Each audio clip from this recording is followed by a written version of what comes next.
High বন্ধুরা, সবচেয়ে অবহেলিত যে মানুষটা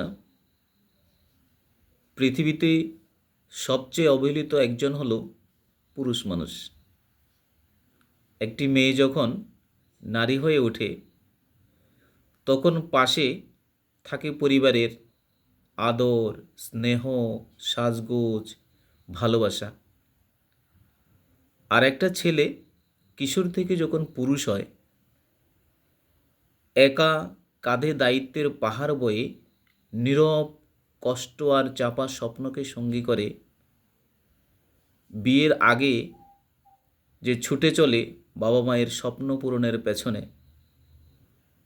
বিয়ের পর জীবনের সব হিসাব বদলে যায়। তখন তার প্রতিটা সকাল রাত কেটে যায় স্ত্রী আর সন্তানের সুখের জন্য। নিজেকে নিয়ে ভাবার সময়টুকু পর্যন্ত থাকে না, তার নিজের কিছু থাকে না। তবুও দিনের শেষে শুনতে হয়, তুমি আমার জন্য কি করেছ?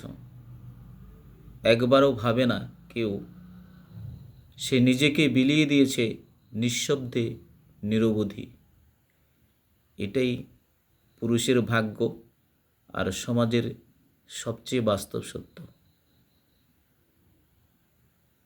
আমার কথাগুলি যদি ভালো লাগে, লাইক শেয়ার কমেন্ট করে দেবে। ধন্যবাদ সবাই।